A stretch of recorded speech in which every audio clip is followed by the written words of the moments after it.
So today will be the first video in a little series about spices. So today I would like to talk about Tikka Masala Spice Mix, but the real purpose of this video is to show how to toast spices. Toasting spices is required when you have whole spices that you want to grind into a powder. It really brings out the flavor of the spices and makes the spices themselves less bitter. It's not a hard technique and it's essential for making the best Asian and Hispanic dishes. I'll talk about this in another video, but using whole spices when you can will give you a ton more flavor than if you use the powdered counterparts. For some reason, when I first started doing this, I found this really difficult, and still to this day I can't find a good video on how to do this, so I'm going to try to tackle that problem today and make the video that I wish I had several years ago.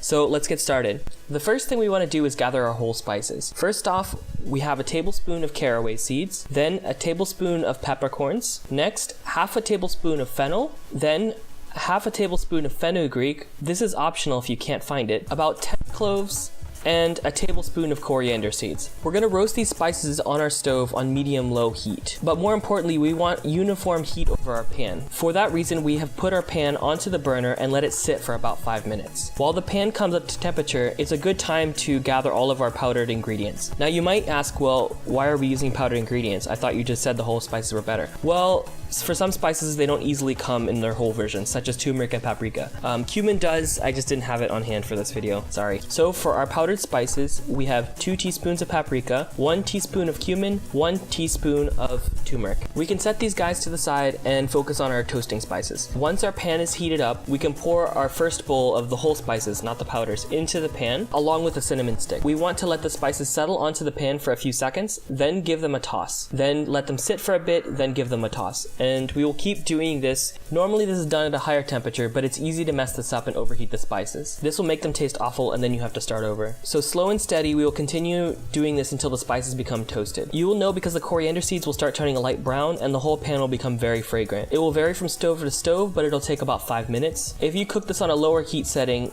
there's a wide margin of safety that this will be perfect. Your nose will be the best indicator. If it starts to smell burnt, you should stop immediately. Once we determine that they're done, we should quickly transfer them into our mortar and pestle. This will help cool the spices so they don't overheat. So to grind them, all we need to do is pound them for about 2 minutes until we have a nice powder. Then we can transfer them into our bowl with our other spices.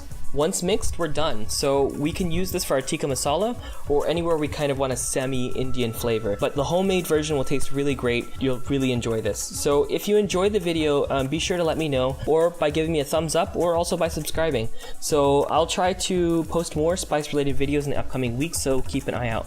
So thanks for watching.